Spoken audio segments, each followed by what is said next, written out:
Hey guys. Oh, hey guys, welcome back to the channel. You know, the weather's changed quite a bit, and I'm planning to take the bike and ride to work tomorrow.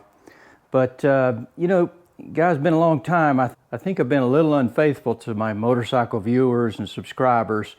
I caught a bug as it relates to, I won't say woodworking, I'll just say creating sawdust.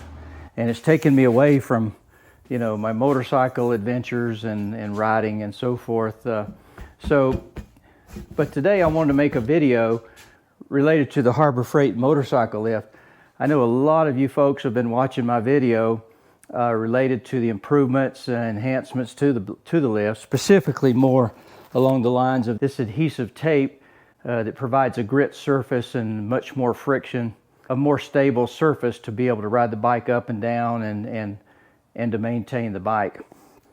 But I've had a ton of questions, and I thought I would use this video opportunity to share a lot of the questions and answers and hopefully answer a lot of the questions you guys have had as it relates to the lift. Let's get right into it.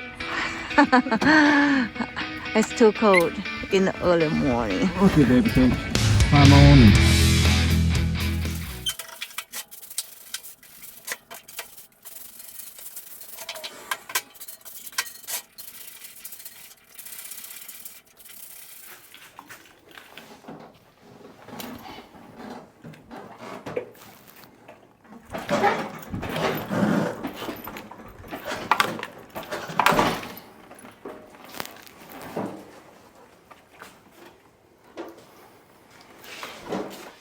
Well, hey guys, welcome back to the channel. You know, I'm revisiting the Harbor Freight motorcycle lift today. You know, I've had this thing for several years now, and it's been almost a year since I applied this black 80 grit friction tape to the top of the lift. And you know, that video got a ton of comments and a ton of questions. And so what I thought I would do is take this opportunity to answer some of those questions. How's it been performing? Just several questions that a lot of the viewers have expressed in the comments, and so I thought I'd take a chance to expand on some of my replies. Let me just say this, stay to the end of the video. I've got an announcement. I've seen some really good pricing on this particular lift recently, and I want to share that with you. The comments were just overwhelmingly positive, a lot of good questions. There's a lot of you folks out there that really appreciate this particular lift for its intended purpose. It's not one of these $2,000, $3,000, $4,000 lifts that, you know, a motorcycle mechanic at the Harley dealership is going to use several times every day of his career. That's not what this is. This is for the home use, the casual garage therapy session that you and I like to do out in our garages when it comes to maintaining our bikes. So I got a ton of likes on this video, several views. Thank you very much for that. I appreciate all the new subscribers that we've gotten here on the channel as a result of this particular video. I'll share a link to the original video right up here, and then you can go take a look at it if you haven't seen it yet, and then use this as part 2 of that video. But many of you shared your appreciation for what we did here. And several of you went out and bought the tape and applied it to your lifts. I'm curious, leave in the comments, tell me how it's performed for you. I'll share my thoughts in this particular video, but let me just start with the first question. Overwhelmingly, the biggest question that was on your minds was, how is it holding up? You know, I put this on last winter. It's approaching winter again now. You know, we're not quite into a year, but let me share my thoughts on how it's performed. The thing about this surface is it is a wear surface. Okay, by that I mean it's intended to wear. You know, like a fan belt on a car or a set of tires on your bike, it's going to wear over time. The real question is, how long does it take before it wears out and might need replacing? So from my experience, what I'm seeing, and I'll take the camera and show you some of this in a minute, the typical wear and tear is just in the patterns where the tires are running back and forth along the lift. I'm starting to see some of the tape thinning out exactly where I overlap the tape. And in some cases where I'm using my feet to back myself off, But for the most part, the real damage or the biggest wear is where a low-riding motorcycle comes up and actually scrapes the surface with metal on the bottom of the bike. So I've got some cuts down here at the top of the ramp. I've got a cut right here that I'm going to repair in a future video. But for the most part, I can see that it's starting to thin in a few spots. But, you know, it's very rough and very functional. And so when it comes to these kinds of things, functionality is key to me. I'm not looking for flash, something that provides no value, whether it be quality or safety or functionality. I could care less. But I expect it to wear, and it's been wearing quite well. Nothing really peeling off, but for the most part, I've been very happy with it. As it wears, I would put it on again. Now, the second most popular question is, how hard is it to clean? After you've gone through 2 or 3 oil changes, is it a mess to take care of? Is it an oil magnet? Is it a dirt magnet? Let me answer like this. I'll share a little bit of excerpt here. I did do a little bit of preparation and cleaning. So what I do to clean this thing, if it does get oil on it or does get very dusty, is I just start off with a big leaf blower. I blow this thing off. I use the same shop for an awful lot of woodworking, and mostly, I shouldn't say woodworking, I basically create a lot of sawdust. But anyway, so I just blow it off. It's not the kind of thing that you can clean with a rag, obviously. What it's going to take is, I basically take a bucket of soapy water that I'd use to wash a car with, take a brush I bought from Harbor Freight for a couple of dollars, and between that brush, I can clean the oil or any other residue on here, and then take a bucket of water and just kind of splash over it in the garage here. It dries up pretty quick. And that's really the only cleaning necessary. A Dawn dishwashing liquid will take the oil off with a little small brush. But don't ever try to do it with your hand or do it with a rag or anything, because it's just going to leave the residue from the cloth right onto this sandy surface. So to answer that question is, it's holding up well. When I'll say easy to clean, there's basically one way to clean this thing, and I do it with soapy water and a brush. The next most popular question was, what are the dimensions of the lift? How does it handle with a big heavy bike sitting on it? Have you had any issues that relates to that? How hard is it to get the bike off the lift out of this particular wheel chock? Just all questions related to, really, I would say capacity, whether it be width, whether it be physical dimensions, or its ability to hold a heavy bike. Now, you know, the Black Pearl there is probably approaching, in the 900-pound range, or if not more. It's a heavy joker. But I haven't had any particular issue with it lifting that big heavy bike. But again, I don't put these kinds of bikes on this lift day in and day out every day of the year as say a Harley mechanic would. But it's stable for me even when I pick it up in the air. Now granted, I put these straps on it while I'm working on the bike, but to date I haven't had any issue. Now I will say this, I had this lift in Ohio before I moved back out here out west, and when I brought that particular lift here, it had a different configuration on the cylinder, and for whatever reason, I don't know that if it was the bike or what it was, but there's a little triangular metal shape that the end of the bottle jack connects to, and it buckled and broke. And so, granted, it could be the poor weld, it could be any number of things, but for the most part, I'm sure it was a combination of weight and probably poor manufacturing. We all know that Harbor Freight products are not the ultimate when it comes to equipment and manufacturing.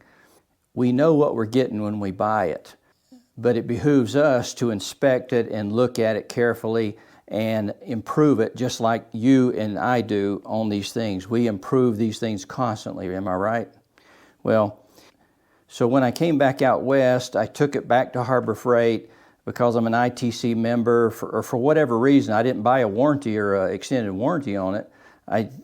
They were just nice enough to swap it out and give me a new lift. And so this particular lift has a little bit different hydraulic cylinder configuration. And I think there's 2 out there that are pretty common. and I'll try to share a picture of what this one looks like compared to one of the others. I think over time these were under the label of Pittsburgh, and prior to that it was under a different name, but all within the Harbor Freight family. The point is that it can handle heavy loads, but again, it behooves us to be careful and look at what we're doing, inspect our lift over time, because it is going to wear. And again, it's not the ultimate when it comes to fabrication, but it serves our purposes. Another question was asking about this particular wheel chock. I had said in the video that the chock that came with the lift was poor quality.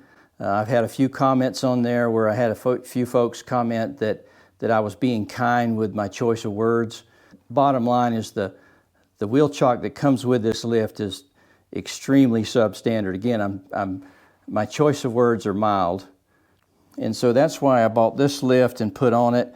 I've got another video I'll share up here where I've modified this lift and shortened it. I could probably even shorten it another 2 or 3 inches just to give me more room for my oil pan and oil changes. But for the most part, this one, and then I keep another one hanging on the wall over here that I use in back of my pickup when I'm hauling in there. But this lift came from Harbor Freight, and it runs anywhere from $75 list, and I've seen it on sale for as low as $55. Okay, so you know there's coupons and sales on these things every day of the year of one type or another at Harbor Freight. We all know that, right? Now let me share a few other comments that I got.